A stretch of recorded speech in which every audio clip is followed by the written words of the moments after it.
আমাদের প্রত্যেকটি শরীরের প্রত্যেকটি অঙ্গ প্রত্যঙ্গ তাকে শুভেচ্ছা জানানোর জন্য প্রস্তুত। আমরা চেষ্টা করব যতদূর আমরা যেতে পারি, অন্ততপক্ষে আমরা রাস্তায় থাকব, রাস্তায় থেকে তাকে স্বাগত জানাবো। আমরা মহা আনন্দে তারেক রহমান দীর্ঘ ১৭ বছর পর বাংলাদেশে আসছে। এই জন্য আমরা বরিশাল মহানগর বিএনপির পক্ষ থেকে আমরা তারে রিসিপশন জানানোর জন্য আমরা ঢাকায় আসছি। আমরা আমরা গতকালকে রাত্র 10টায় লঞ্চে উঠছি। লঞ্চে ওঠার পরে আপনার 12টায় লঞ্চ ছাড়ছে।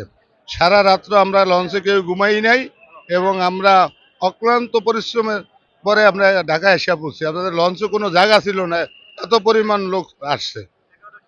আমরা দীর্ঘ 17 বছর পর আমাদের নেতারে দেখবো, আমরা অনুভূতি আমাদের প্রকাশ করার মতন না। যা আমরা কিভাবে এই অনুভূতি প্রকাশ করব।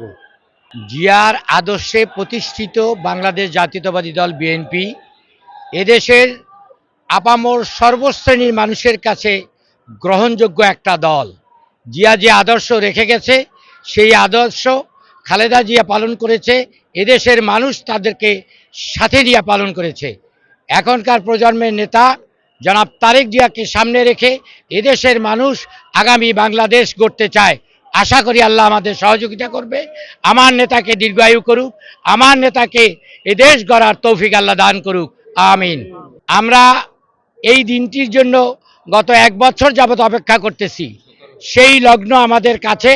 আমরা এখন অত্যন্ত আনন্দ চিত্তে যা প্রকাশ করার মতো ভাষা আমাদের হৃদয়ে নেই, তবে আমাদের প্রত্যেকটি শরীরের প্রত্যেকটি অঙ্গ প্রত্যঙ্গ তাকে শুভেচ্ছা জানানোর জন্য প্রস্তুত।